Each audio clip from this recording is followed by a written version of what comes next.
अस्सलाम वालेकुम dear student. तो आज हम डिस्कस करेंगे वाइब्रेटरी मोशन। वाइब्रेटरी मोशन तो आपने सुना होगा, to and fro motion of body is called vibratory motion. To and fro motion of a body is called vibratory motion. अब वाइब्रेटरी मोशन का जो बेहतरीन एग्जांपल है वो मोशन ऑफ सिंपल पेंडुलम है। तो सिंपल पेंडुलम या कोई भी पेंडुलम जो है उसका जो मोशन होता है वो वाइब्रेटरी होता है। इस तरीके से हम कहते हैं कि जब हमारे पास एक एंटीना है और जब हम इस एंटीना के साथ अल्टरनेटिंग सप्लाई कनेक्ट करते हैं तो इस एंटीना के अंदर इलेक्ट्रॉन ऑसिलेट होते हैं। इसी तरीके से हमारे पास सॉलिड जो होता है, सॉलिड में एटम्स जो हैं वो अपनी मीन पोजीशन पे वाइब्रेशंस करते हैं। तो ये जो 3-4 एग्जांपल मैंने दिए हैं ये वाइब्रेटरी मोशन के एग्जांपल्स हैं। तो एक एग्जांपल है मोशन ऑफ पेंडुलम, ठीक है। उसके बाद दूसरा एग्जांपल हमारे पास है motion of electrons in an antenna. इसके साथ हम एक और एग्जांपल देंगे motion of atoms in solids. इस तरीके से ये जो 3 मैंने एग्जांपल दिए हैं ये बेसिकली वाइब्रेटरी मोशन के एग्जांपल्स हैं। अब हम डिस्कस कर रहे हैं वाइब्रेटरी मोशन में एक स्पेशल केस होता है, एक स्पेशल मोशन होता है।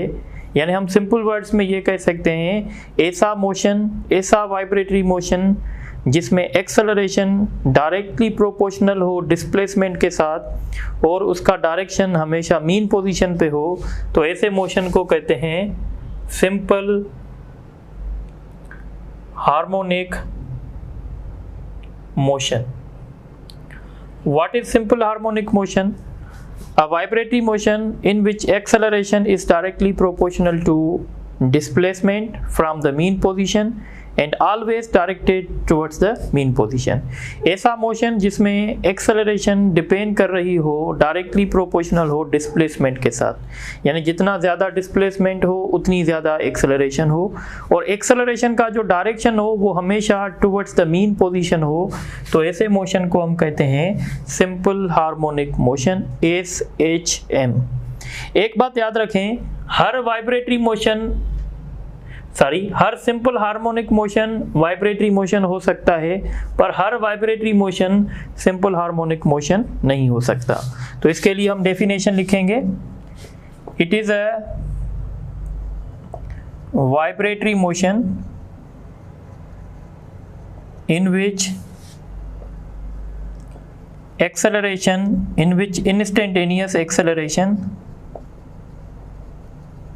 instantaneous acceleration is directly proportional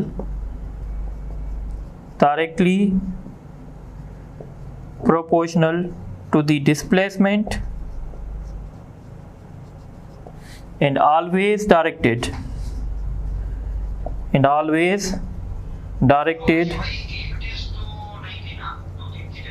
towards the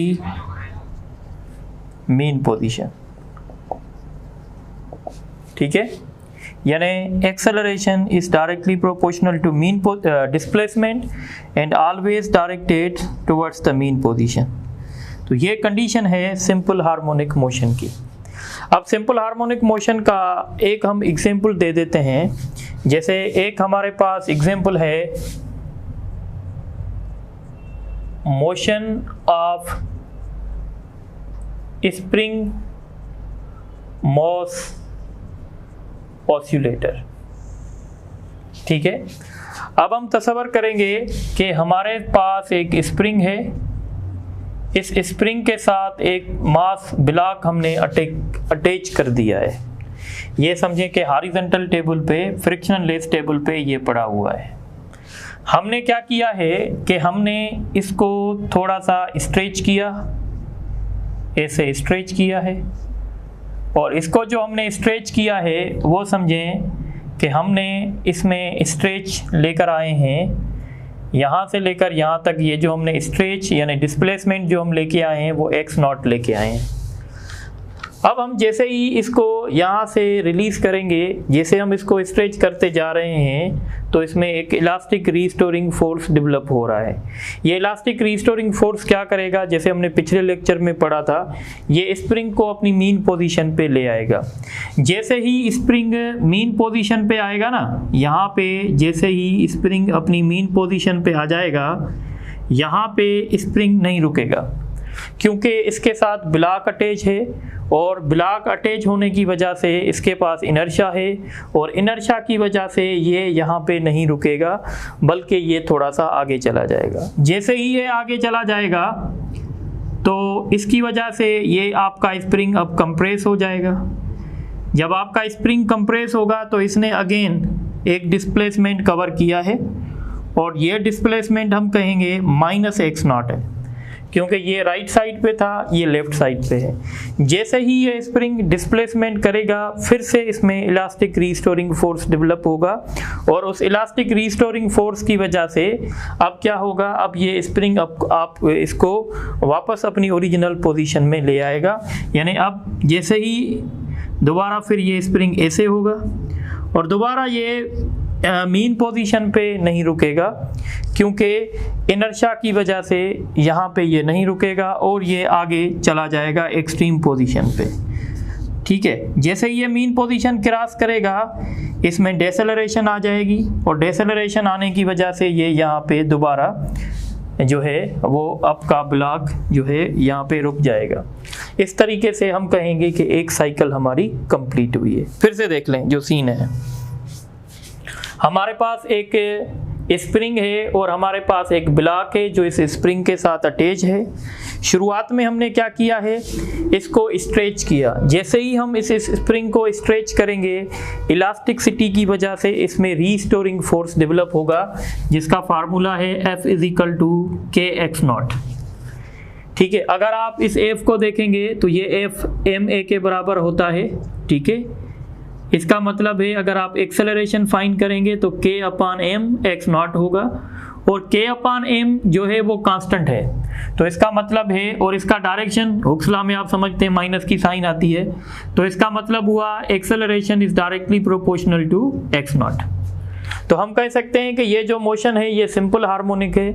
ये सिंपल हार्मोनिक इसलिए है क्योंकि इस मोशन में acceleration directly proportional to displacement है। अब देखें तो जैसे ही आपने इसको स्ट्रेच किया, स्ट्रेच करने की वजह से इसमें एक इलास्टिक रीस्टोरिंग फोर्स प्रोड्यूस हुआ। इलास्टिक रीस्टोरिंग फोर्स ने इसमें एक्सेलरेशन प्रोड्यूस की। जितना ज़्यादा आप स्ट्रेच करोगे उतना ज़्यादा इलास्टिक रीस्टोरिंग फोर्स होगा और उतनी ज़्यादा इसमें एक्सेलरेशन होगी। अब जैसे ही आप इसको रिलीज़ करेंगे तो ये मीन पोजीशन पे चलता जाएगा और जैसे ही ये मीन पोजीशन पे चलता जाएगा इसकी वेलोसिटी बढ़ती जाएगी और मीन पोजीशन पे यहाँ पे इसकी एक्सेलरेशन 0 हो जाएगी। एक्सेलरेशन 0 इसलिए होगी क्योंकि यहाँ पे डिस्प्लेसमेंट 0 है। मीन पोजीशन हम उसको कहते हैं जहाँ पे हमारा डिस्प्लेसमेंट जो है 0 होता है और एक्सट्रीम पोजीशन उसको कहते हैं जहाँ पे हमारा डिस्प्लेसमेंट मैक्सिमम होता है। तो यहाँ पे अब आपका ब्लॉक नहीं रुकेगा। ये इसलिए नहीं रुकेगा क्योंकि इसके पास इनर्शिया है। इनर्शिया की वजह से ये क्या करेगा, जैसे ही ये मीन पोजीशन को क्रॉस करेगा ना तो अब इसमें इलास्टिक रीस्टोरिंग फोर्स क्रिएट होगा, पर उस इलास्टिक रीस्टोरिंग फोर्स का डायरेक्शन होगा टुवर्ड्स द मीन पॉइंट।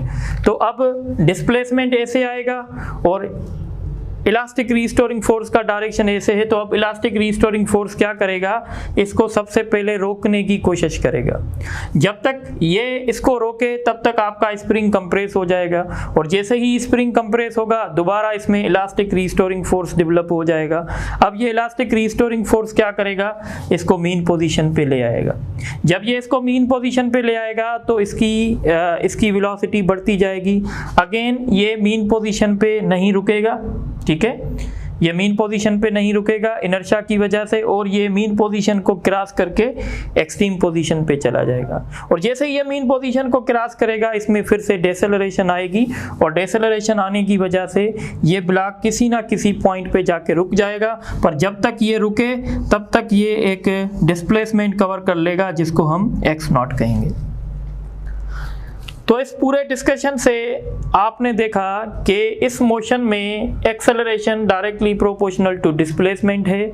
तो हम कह सकते हैं कि ये जो हमारा मोशन होगा ये सिंपल हार्मोनिक मोशन होगा, क्योंकि इस मोशन में जो एक्सेलरेशन है वो डायरेक्टली प्रोपोर्शनल टू डिस्प्लेसमेंट है। सिंपल हार्मोनिक मोशन को देखने के सिर्फ दो तरीके हैं।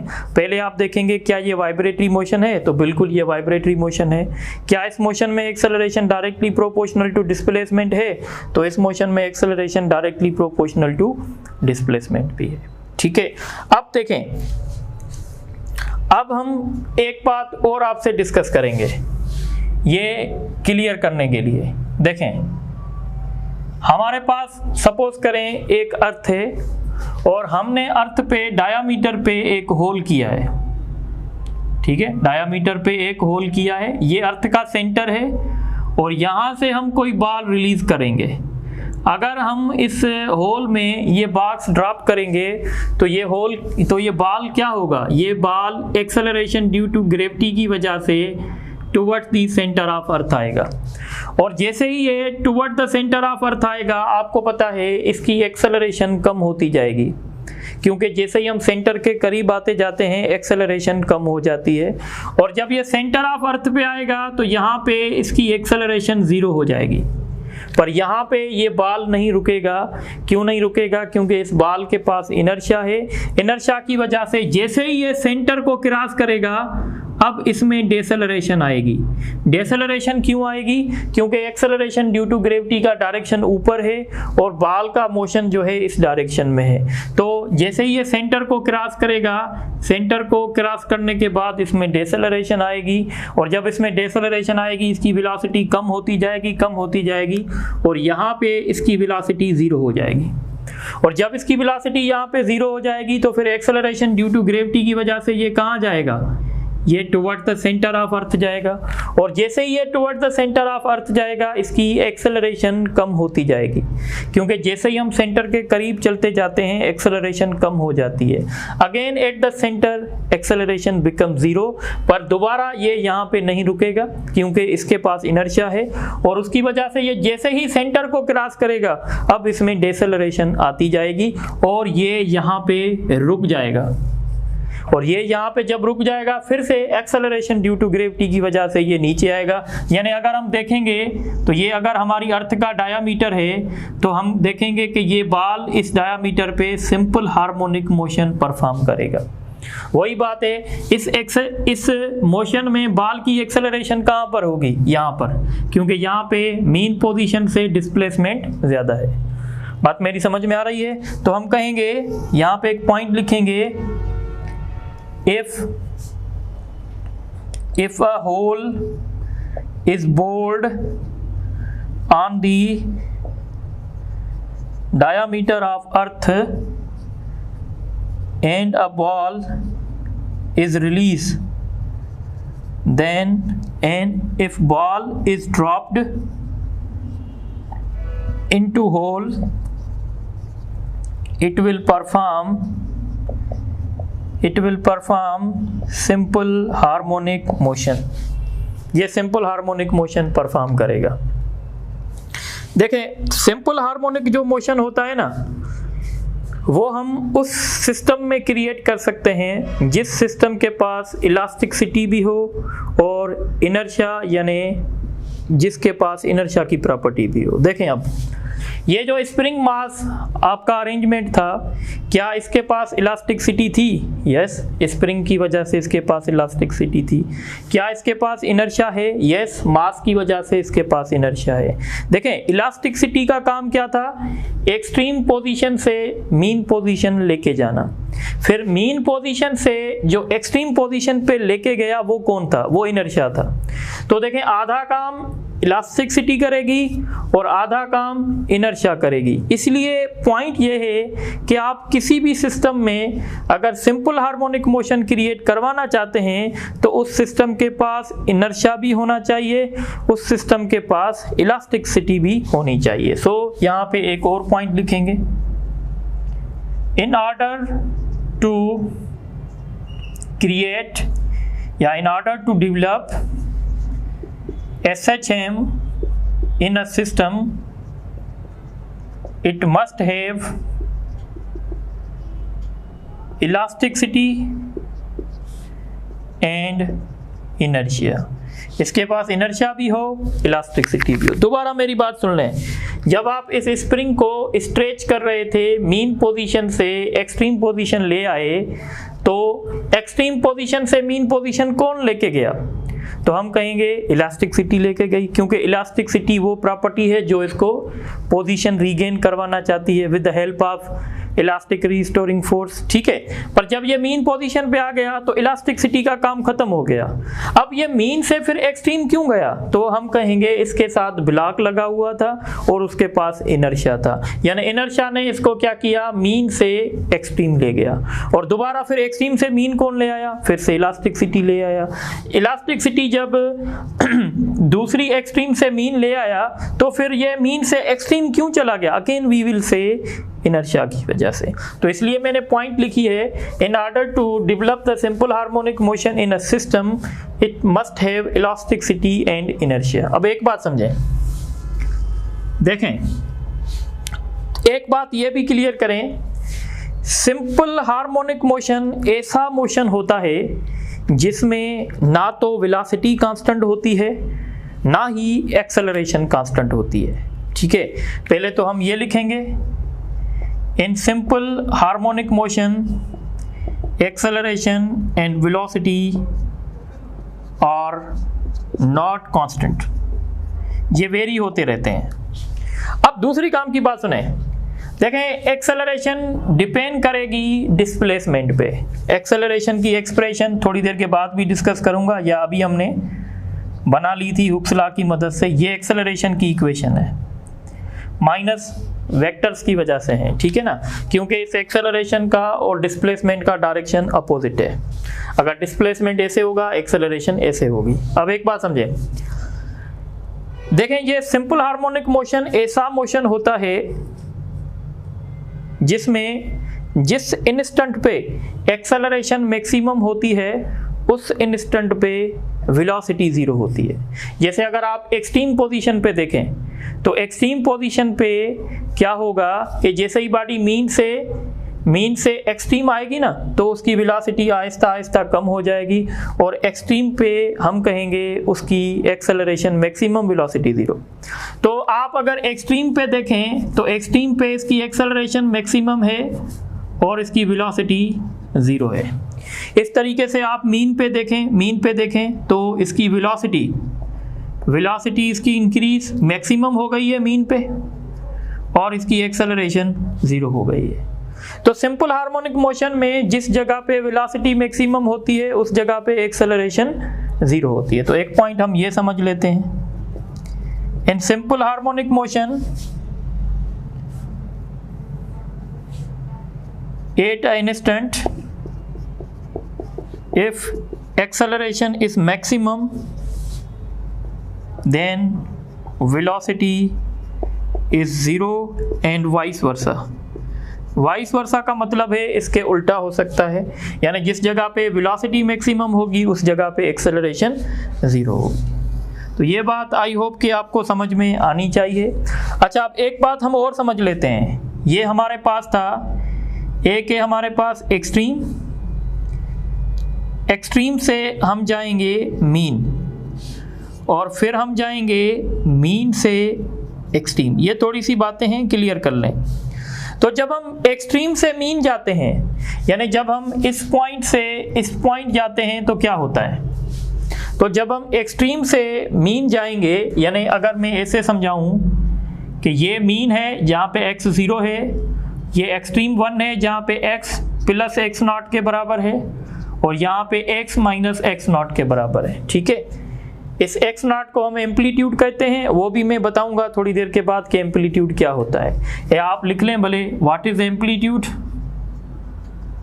It is the maximum, it is the maximum displacement.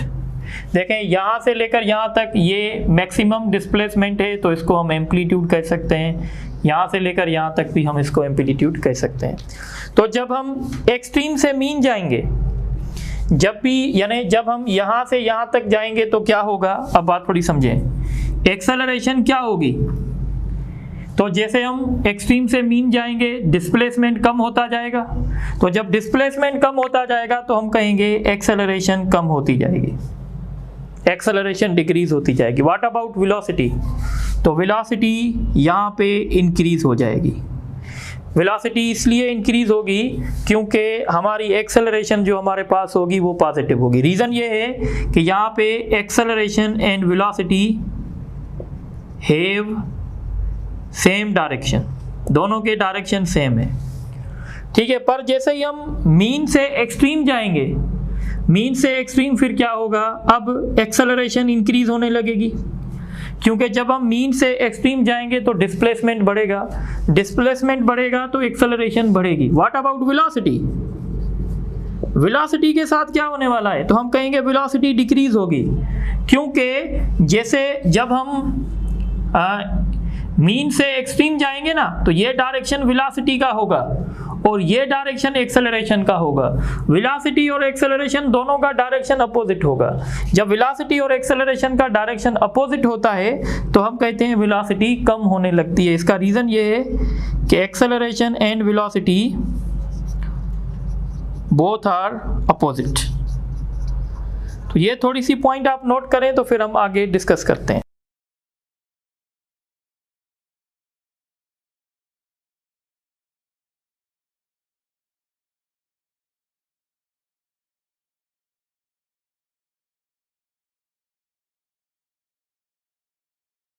अब हम समझेंगे कि interconnection between simple harmonic motion and uniform circular motion. देखें, अगर एक मेरे पास पार्टिकल है जो यूनिफॉर्म सर्कुलर मोशन परफॉर्म कर रहा है, सपोज करें ये पार्टिकल है और ये यूनिफॉर्म सर्कुलर मोशन परफॉर्म कर रहा है।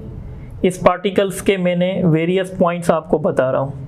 तो जब ये पार्टिकल सिंपल हार्मोनिक मोशन जब ये particle uniform circular motion perform करेगा तो इस पार्टिकल का जो प्रोजेक्शन होगा ना, यानी इसका प्रोजेक्शन आप ड्रॉप करेंगे तो यहाँ आएगा। इस तरीके से अगर पार्टिकल यहाँ पे होगा तो इसका प्रोजेक्शन आप ड्रॉप करेंगे तो यहाँ पे आएगा, इसका प्रोजेक्शन यहाँ पे आएगा। इस तरीके से इसका प्रोजेक्शन यहाँ पे, इसका प्रोजेक्शन यहाँ पे, यानी आपका particle uniform circular motion perform करेगा पर उस पार्टिकल का जो प्रोजेक्शन होगा ना वो इस डायामीटर पे सिंपल हार्मोनिक मोशन परफॉर्म करेगा। तो ये इंटरकनेक्शन है सिंपल हार्मोनिक मोशन और यूनिफॉर्म सर्कुलर मोशन के बीच में। क्या इंटरकनेक्शन है? तो हम लिखेंगे when a particle is moving along a circular path, when a particle is moving along a circular path, its projection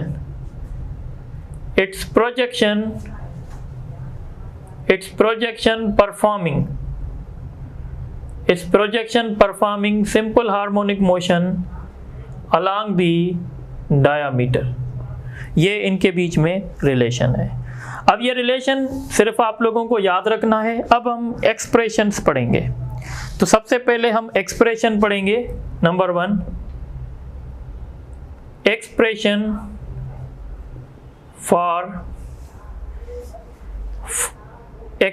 for acceleration.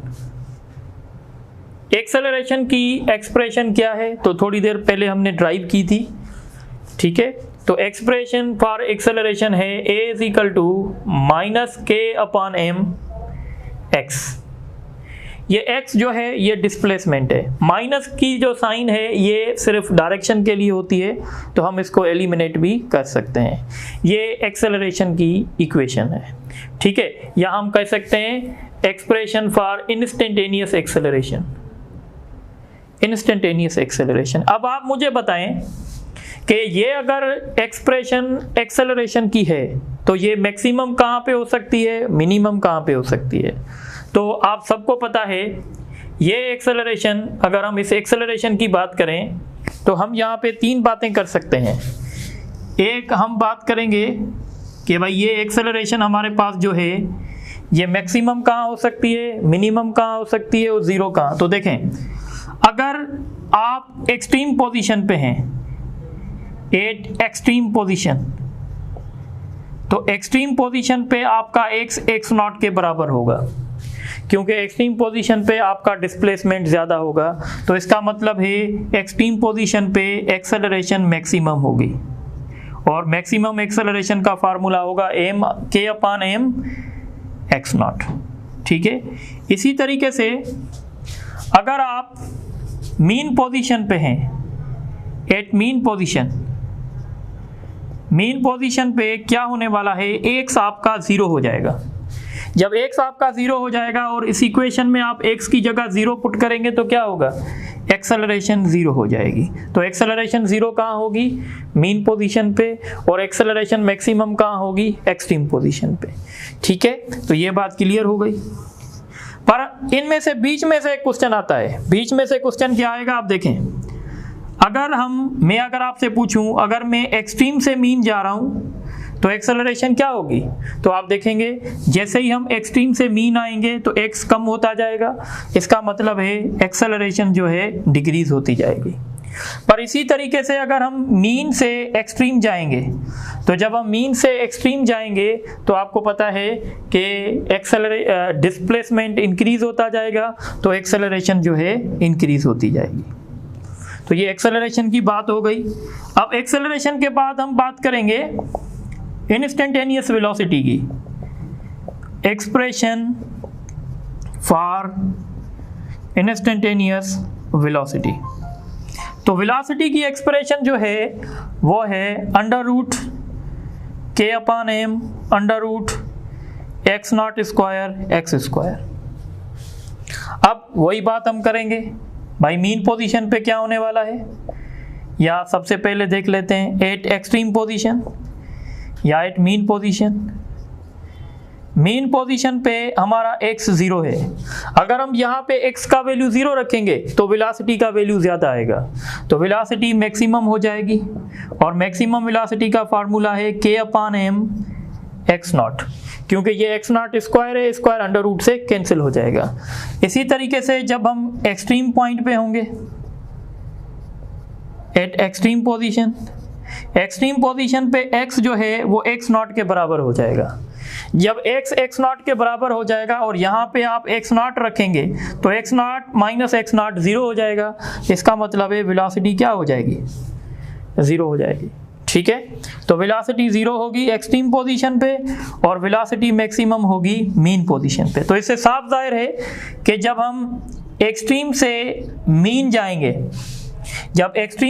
जाएंगे, तो हमारी वेलोसिटी इंक्रीज होगी, और जब हम मीन से एक्सट्रीम जाएंगे तो हमारी वेलोसिटी जो है वो डिक्रीज हो जाएगी। ठीक है, तो ये थोड़ी सी बात आप समझ लें। तो जब हम एक्सट्रीम से मीन जाएंगे वेलोसिटी बढ़ेगी, और जब हम मीन से एक्सट्रीम जाएंगे वेलोसिटी कम होती जाएगी। इस तरीके से अब हम बात करेंगे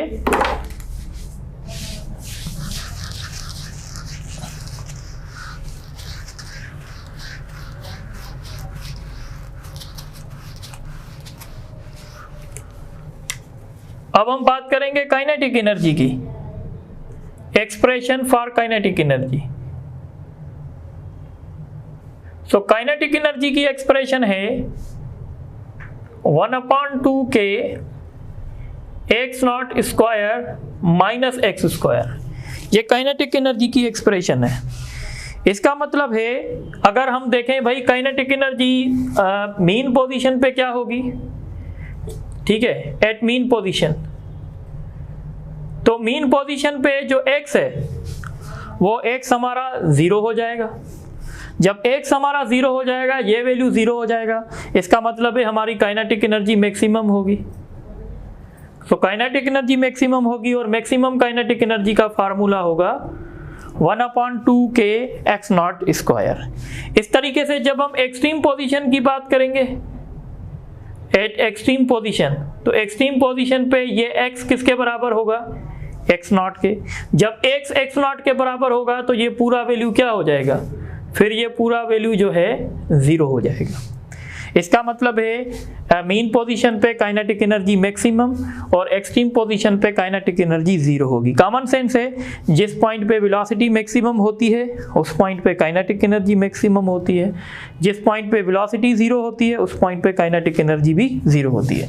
तो इससे साफ जाहिर है कि अगर हम एक्सट्रीम से मीन जाएंगे काइनेटिक एनर्जी इंक्रीज होगी, और जब हम मीन से एक्सट्रीम जाएंगे तो काइनेटिक एनर्जी हमारी डिक्रीज हो जाएगी। अब हम बात करेंगे मोमेंटम की, ठीक है। तो मोमेंटम की एक्सप्रेशन क्या है, सो मोमेंटम की अगर आप एक्सप्रेशन देखेंगे तो मोमेंटम की एक्सप्रेशन है, अगर आप, जैसे आपको पता है मोमेंटम क्या होता है, mv होता है, तो m आप यही रखें और इसकी एक्सप्रेशन डालें k/m और under bracket x naught square minus x square, तो ये अंडर रूट में आ जाएगा। तो एक्सप्रेशन हो जाएगी मोमेंटम की p is equal to under root m into k और under bracket x naught square minus x square. इसका मतलब होगा, इसका मतलब सिंपल ये है कि अगर आप मीन पोजीशन पे हैं, at mean position, mean position पे क्या होगा, आपका x 0 होगा। जब आप x यहाँ पे 0 रखेंगे तो मोमेंटम मैक्सिमम होगा, और कॉमन सेंस है मोमेंटम उस जगह पे मैक्सिमम होता है जहाँ पे वेलोसिटी मैक्सिमम होती है या जहाँ पे काइनेटिक एनर्जी मैक्सिमम होती है। इस तरीके से अगर आप एक्सट्रीम पोजीशन पे देखना चाहते हैं, ठीक है, तो एक्सट्रीम पोजीशन पे क्या होगा, तो एक्सट्रीम पोजीशन पे देखें x जो है x नॉट के बराबर हो जाएगा। अगर x नॉट के बराबर हो जाएगा तो 0 हो जाएगा, यानी मोमेंटम आपका 0 हो जाएगा। इस तरीके से अब हम बात करेंगे पोटेंशियल एनर्जी की। Expression for potential energy, potential energy की एक्सप्रेशन है 1/2k x स्क्वायर। तो अगर आप मीन पोजीशन पे हैं, मेन पोजीशन पे x आपका 0 होगा, यानी पोटेंशियल एनर्जी आपकी 0 होगी। पर जब आप एक्सट्रीम पोजीशन पे होंगे, एक्सट्रीम पोजीशन पे x आपका x नॉट के बराबर हो जाएगा। अगर आप यहाँ पे x की जगह 0 रखेंगे तो पोटेंशियल एनर्जी 0 होगी, यानी पोटेंशियल एनर्जी 0 होगी मीन पोजीशन पे। पर जब आप यहाँ पे x की जगह x नॉट रखेंगे तो ये वैल्यू आपका मैक्सिमम होगा, यानी पोटेंशियल एनर्जी आपकी मैक्सिमम होगी एक्सट्रीम पोजीशन पे। अब यहां से आप एक बात देख लें, देखें मैक्सिमम काइनेटिक एनर्जी का और मैक्सिमम पोटेंशियल एनर्जी का फार्मूला सेम है। देखें इलास्टिक रीस्टोरिंग जो फोर्स है वो बेसिकली कंजर्वेटिव फोर्स है। कंजर्वेटिव फोर्स में जब भी किसी मोशन में कंजर्वेटिव फोर्स होता है ना, तो उस मोशन में total energy, total mechanical energy same होती है। यानी हम कहेंगे in simple harmonic motion total mechanical energy is constant. Total mechanical energy constant होगी। मतलब मैं क्या कहना चाहता हूं, अब देखें, यानी मैकेनिकल एनर्जी जो होती है, टोटल एनर्जी जो होती है वो सम ऑफ काइनेटिक प्लस पोटेंशियल होती है, ठीक है। अब आप देखें, अगर आप टोटल एनर्जी आप निकालना चाहते हैं, काइनेटिक एनर्जी का formula 1/2k x not minus x square, और पोटेंशियल एनर्जी का फार्मूला 1/2k x स्क्वायर। तो इस तरीके से ये वाला वैल्यू इससे कैंसिल हो जाएगा और टोटल एनर्जी का फार्मूला होगा 1/2k x नॉट स्क्वायर। इसका मतलब है टोटल एनर्जी जो है वो directly proportional to square of amplitude है। अब एक बात आपको समझनी पड़ेगी, वो फॉर्म्स आपको कन्वर्जन समझनी पड़ेगी। अब देखिए मैं क्या कहना चाहता हूँ, थोड़ा सा इसको देख लें।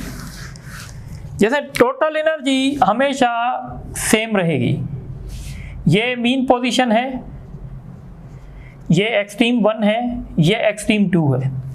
अगर आप देखें मीन पोजीशन पे बॉडी की पोटेंशियल एनर्जी 0 और बॉडी की काइनेटिक एनर्जी मैक्सिमम। इस तरीके से एक्सट्रीम पोजीशन पे काइनेटिक एनर्जी 0 और पोटेंशियल एनर्जी मैक्सिमम।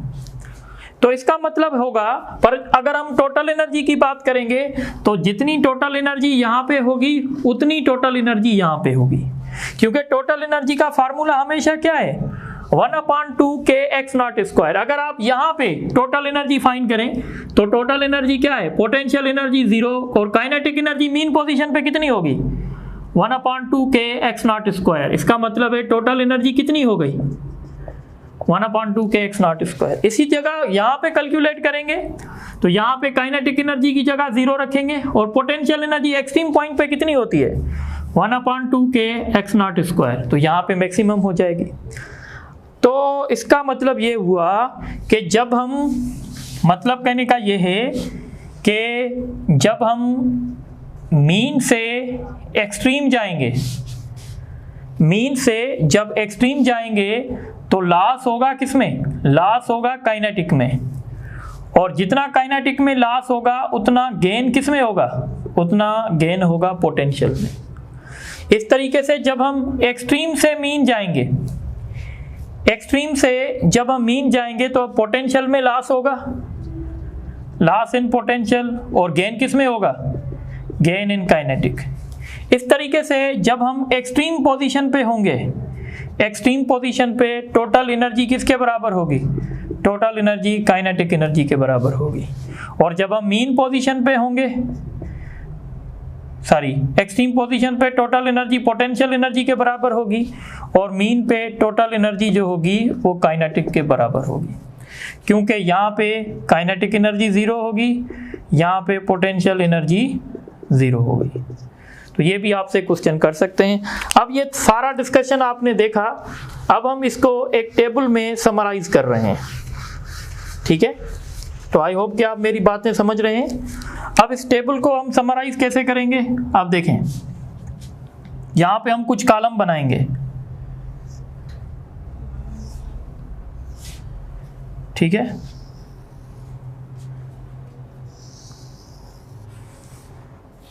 ठीक है, अब ये है मीन पोजीशन, ये है एक्सट्रीम पोजीशन, और ये है मीन से एक्सट्रीम, और ये है एक्सट्रीम से मीन, ठीक है। अब हम सबसे पहले बात करेंगे एक्सेलरेशन की। तो एक्सेलरेशन मीन पोजीशन पे क्या होगी, मैक्सिमम, मीन पोजीशन पे एक्सेलरेशन 0, और एक्सट्रीम पोजीशन पे एक्सेलरेशन क्या होगी, मैक्सिमम। मीन से एक्सट्रीम जब हम जाएंगे तो एक्सेलरेशन क्या होगी, इंक्रीजेस मीन, और जब एक्सट्रीम से मीन जाएंगे एक्सेलरेशन क्या होगी, डिक्रीजेस। इसी तरीके से जो बिहेवियर एक्सेलरेशन के साथ होगा वो बिहेवियर फोर्स के साथ भी होगा। फोर्स 0 कहाँ पर होगा, मीन पोजीशन पे, मैक्सिमम कहाँ होगा, एक्सट्रीम पोजीशन पे। जैसे हम मीन से एक्सट्रीम जाएंगे, मीन से एक्सट्रीम, तो फोर्स इंक्रीज होता जाएगा, एक्सेलरेशन डिक्रीज जो है, जब हम एक्सट्रीम से मीन जाएंगे तो डिक्रीज होता जाएगा। इसी तरीके से इस तरीके से potential energy, potential energy mean point पे 0, एक्सट्रीम पॉइंट पे मैक्सिमम, ठीक है। और जब हम मीन से एक्सट्रीम जाएंगे तो पोटेंशियल एनर्जी में लॉस आएगा, गेन आएगा, तो पोटेंशियल एनर्जी इंक्रीज होगी यानी गेन आएगा। और जैसे हम एक्सट्रीम से मीन जाएंगे पोटेंशियल एनर्जी डिक्रीज होगी। इस तरीके से अब हम बात करेंगे वेलोसिटी की,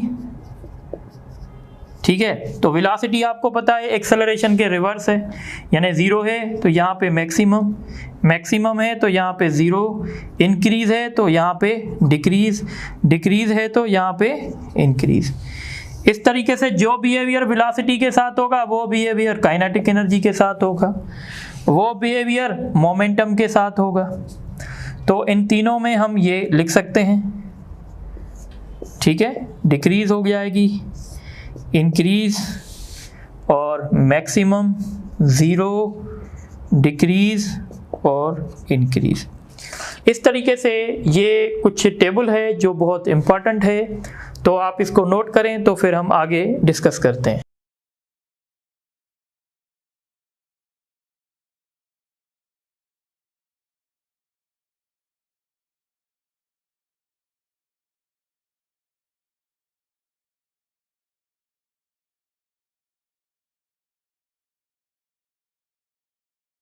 अच्छा, अब हम कुछ इंपॉर्टेंट रिलेशन ड्राइव करेंगे। जैसे पहले हमें रिलेशन फाइंड करना है एंगुलर फ्रीक्वेंसी।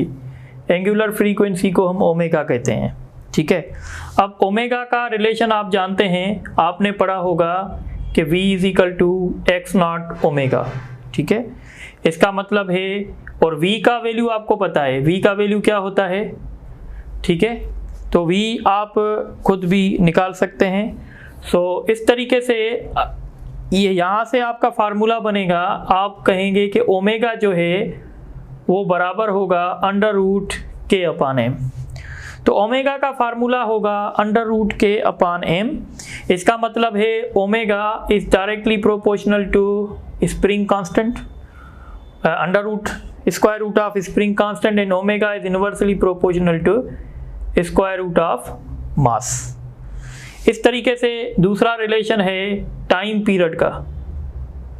तो टाइम पीरियड यानी आपने ये स्प्रिंग इसके साथ अटैच कर दिया और आपने इसको स्ट्रेच करके छोड़ा है, तो अब ये सिंपल हार्मोनिक मोशन परफॉर्म करेगा ना। सिंपल हार्मोनिक मोशन जो होता है ना, वो एक किस्म का पीरियडिक फंक्शन होता है, यानी पीरियडिक मोशन होता है। पीरियडिक मोशन क्या है, इसकी डेफिनेशन लिख लें।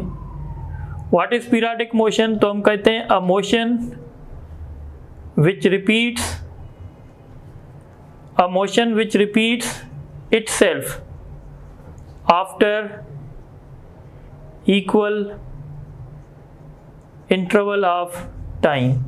ऐसा मोशन जो हर एक टाइम के बाद, हर एक मखसूस टाइम के बाद रिपीट होता जाए, उसको पीरियडिक मोशन कहते हैं। जैसे हमारी अर्थ का जो मोशन है, जब हमारी अर्थ अपनी एक्सिस पे घूमती है तो वो अपना मोशन 24 आवर्स में कंप्लीट करती है।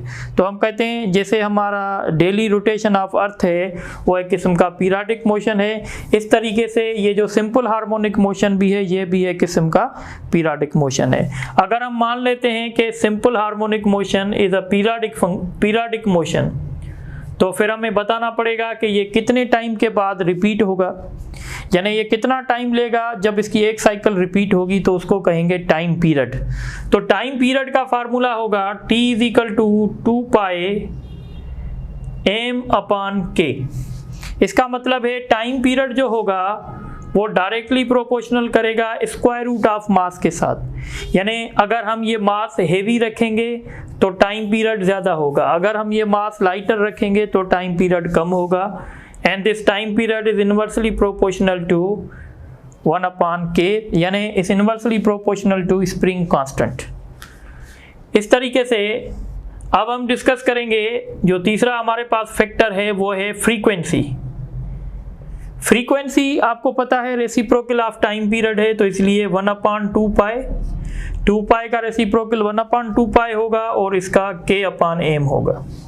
इसका मतलब है फ्रीक्वेंसी जो है वो directly proportional to square root of k है, and frequency inversely proportional to square root of mass है। ये बातें क्लियर हो गई। अब एक बात समझें, ये एंगुलर फ्रीक्वेंसी और टाइम पीरियड और फ्रीक्वेंसी, ये तीनों ऐसे पैरामीटर्स हैं जो एम्पलीट्यूड पे डिपेंड नहीं करते, इसलिए हम इसको characteristics of simple harmonic motion भी कहते हैं। सिंपल हार्मोनिक मोशन के कैरेक्टरिस्टिक्स कौन से हैं? तो एंगुलर फ्रीक्वेंसी है, टाइम पीरियड है और फ्रीक्वेंसी है। इसको क्यों कह रहे हैं? क्योंकि ये एम्पलीट्यूड पे डिपेंड नहीं करेंगे। सो parameter 1, parameter 2 and parameter 3 are independent of the amplitude of motion। अगर मैं कहूँ कि मैंने सिंपल हार्मोनिक मोशन का एम्पलीट्यूड डबल कर दिया है तो उससे टाइम पीरियड पे क्या फ़र्क पड़ेगा, तो उस पर टाइम पीरियड पे कोई फ़र्क नहीं पड़ेगा। फ्रीक्वेंसी पे क्या फ़र्क पड़ेगा, तो फ्रीक्वेंसी पे भी कोई फ़र्क नहीं पड़ेगा। पर अगर मैं पूछूँ उसकी लीनियर वेलोसिटी पे क्या फ़र्क पड़ेगा, उसकी काइनेटिक एनर्जी पे क्या फ़र्क पड़ेगा, उसकी पोटेंशियल एनर्जी पे क्या फ़र्क पड़ेगा, तो वो यकीनन चेंज होंगे, पर ये 3 पैरामीटर चेंज नहीं होंगे। ठीक है। अब एक इम्पॉर्टेंट रिलेशन है, वो भी देख लें। Relationship between maximum velocity and maximum acceleration. इनके बीच में रिलेशन है A maximum is equal to V maximum square divided by X naught. एक बात आप समझ लें, सिंपल हार्मोनिक मोशन में जिस जगह पे एक्सेलरेशन मैक्सिमम होगी उस जगह पे वेलोसिटी मैक्सिमम नहीं हो सकती, पर हमने रिलेशन बनाया है। यानी अगर आपको कोई कह रहा है कि सिंपल हार्मोनिक मोशन में मैक्सिमम वेलोसिटी 100 है और मैक्सिमम डिस्प्लेसमेंट 10 है, तो आप मैक्सिमम एक्सेलरेशन फाइंड करें, तो आप क्या करेंगे, मैक्सिमम वेलोसिटी का स्क्वायर करके उसको एम्पलीट्यूड के साथ डिवाइड कर देंगे। ये फार्मूला याद रखना इतना मुश्किल नहीं है, क्योंकि आपने सेंटीमीटर एक्सेलरेशन पढ़ी है ना, तो आप सेंटीमीटर एक्सेलरेशन का ही फार्मूला याद कर लें तो आपके साथ कोई इशू नहीं होगा। ठीक है, तो इस तरीके से ये बात आपको क्लियर होनी चाहिए। अच्छा, दूसरा क्वेश्चन आता है कि भाई जैसे आप देखें यहाँ पे, ये सपोज करें मीन पॉइंट है, ये सपोज करें एक्सट्रीम पॉइंट है। क्वेश्चन आता है कि वो कौन सी ऐसी पॉइंट है जहाँ पे काइनेटिक एनर्जी और पोटेंशियल एनर्जी न्यूमेरिकली इक्वल है। वो पॉइंट मीन और एक्सट्रीम के बीच में होगी। सपोज करो यहाँ है, इस पॉइंट पे ये वो पॉइंट होगी जहाँ पे आपकी काइनेटिक एनर्जी और आपकी पोटेंशियल एनर्जी इक्वल होंगी। क्या ये पॉइंट बिल्कुल इनके बीच में होगी या बीच में नहीं होगी, ये हमें डिसाइड करना है। तो हमें फाइंड करना है कि भाई किस पॉइंट पे काइनेटिक एनर्जी और पोटेंशियल एनर्जी सेम हो जाएगी। So the point from mean position where kinetic energy and potential energy are equal. इसका फार्मूला भी आप याद रख लें। इसका फार्मूला होता है, देखें हम कह रहे हैं कि भाई सपोज करो ये एक पॉइंट है, ठीक है, और इस पॉइंट पे अगर हम काइनेटिक एनर्जी फाइंड करेंगे तो क्या होगा, काइनेटिक एनर्जी होगा 1/2k, ठीक है, x not square minus x square, और पोटेंशियल एनर्जी इस पॉइंट पे क्या होगी 1/2k एक्स स्क्वायर। अगर हम कैलकुलेशन करेंगे तो हम इसको मल्टीप्लाई करेंगे, ठीक है, और ये भी ऐसे होगा। अब ये वाला ये जब यहाँ आएगा 1/2k एक्स स्क्वायर, ये यहाँ आएगा तो किसका बन जाएगा, ये अगर यहाँ आएगा तो प्लस का बन जाएगा। ये जब प्लस का बन जाएगा इसका मतलब है हाफ और हाफ क्या हो जाएगा 1 हो जाएगा, तो हम इसको k एक्स स्क्वायर लिखेंगे, k से कैंसिल हो जाएगा, तो इसका मतलब है x बराबर होगा 1/√2 x नॉट। और 1/√2 किसको कहते हैं, ये कहते हैं 0.707 को। तो जब आपका x 0.707 x नॉट होता है तो उस पॉइंट पे काइनेटिक एनर्जी और पोटेंशियल एनर्जी न्यूमेरिकली इक्वल होते हैं।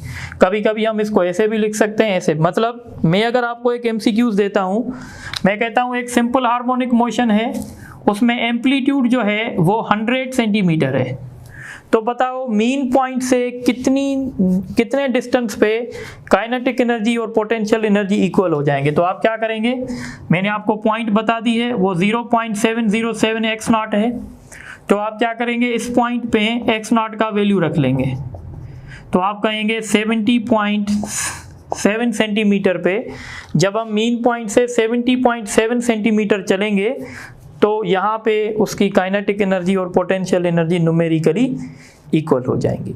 तो ये सारी बातें आपको नोट करनी है।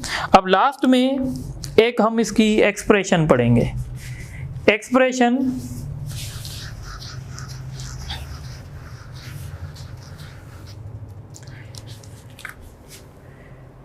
Mathematical representation of simple harmonic motion. Simple harmonic motion को मैथमेटिकली हम साइनोसाइडल वेव से रिप्रेजेंट करते हैं। It is represented by sinusoidal wave forms. Sinusoidal wave forms किसको कहते हैं? साइन वेव को और कोसाइन वेव को साइनोसाइडल वेव फॉर्म्स कहते हैं। थोड़ा सा इसको समझ लेते हैं, साइनोसाइडल वेव फॉर्म्स क्या हैं। ठीक है, तो अब देखें, हम सिंपल हार्मोनिक मोशन को ऐसे भी रिप्रेजेंट कर सकते हैं और हम सिंपल हार्मोनिक मोशन को ऐसे भी रिप्रेजेंट कर सकते हैं। ये कहलाती है साइन वेव। अगर हम ऐसे रिप्रेजेंट करेंगे, ये एम्पलीट्यूड है, इसको हम ए यानी एक्स नॉट से शो करवाते हैं, तो फिर हम इसको ऐसे लिख सकते हैं x is equal to x naught sine 2 pi f t, ऐसे भी लिख सकते हैं। या अगर हम फ्रीक्वेंसी का रेसिप्रोकल डालें तो फ्रीक्वेंसी का रेसिप्रोकल होता है टाइम पीरियड, तो हम इसको ऐसे भी लिख सकते हैं। ये अगर हम साइन वेव से, अगर हम कोसाइन वेव से दिखाएंगे तो कोसाइन वेव से जो है दिखाने के लिए हम ऐसे दिखाएंगे x is equal to x naught cos 2 pi f t, या हम इसको ऐसे भी लिख सकते हैं cos 2 pi t capital t. तो ये साइनोसाइडल, ये सिंपल हार्मोनिक मोशन की मैथमेटिक्स में इक्वेशन है। अब अगर आप इसको समझना चाहते हैं, समझना बहुत आसान है। देखें, जब आप मीन पोजीशन से मोशन को स्टार्ट करेंगे ना, जब मीन पोजीशन से आपका सिंपल हार्मोनिक मोशन स्टार्ट होगा तो आप साइन वेव से दिखाएंगे, पर जब आप एक्सट्रीम से शुरू करेंगे तो फिर आप कोसाइन से दिखाएंगे। ठीक है, आपको पता है कि यहाँ पे 0 होता है और ये हाफ साइकिल है, ये हाफ का हाफ है, यानी यहाँ पे हम लिखेंगे 1/4t। ये आधा साइकिल है तो हम इसको 1/2t लिखेंगे, और ये 3/4t है। इस तरीके से ये साइकिल कंप्लीट है। अब देखें, थोड़ा समझ लें, जब हम साइन वेव से दिखाएंगे, इसका मतलब है हमने मीन से शुरू किया, तो पहले हम मीन से एक्सट्रीम जाएंगे, आधी साइकिल हो जाएगी। मीन से एक्सट्रीम जो है ये 1/4 साइकिल होगी। फिर हम एक्सट्रीम से मीन जाएंगे, और फिर हम मीन से एक्सट्रीम जाएंगे, और फिर हम एक्सट्रीम से मीन जाएंगे। इस तरीके से साइकिल कंप्लीट होगी। देखें, मीन से शुरू किया, मीन से हम एक्सट्रीम गए, जैसे ही हम मीन से एक्सट्रीम जाएंगे डिस्प्लेसमेंट बढ़ता जाएगा, और डिस्प्लेसमेंट बढ़ता बढ़ता मैक्सिमम हो जाएगा। ये एक्सट्रीम पॉइंट है, ये समझें एक्सट्रीम पॉइंट 1 है।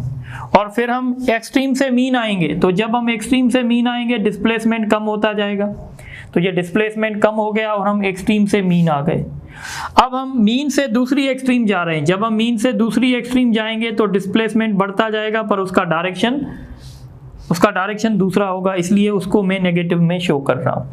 इस तरीके से फिर जब हम एक्सट्रीम से वापस मीन आएंगे तो डिस्प्लेसमेंट देखें डिक्रीज होता जाएगा और 0 हो जाएगा।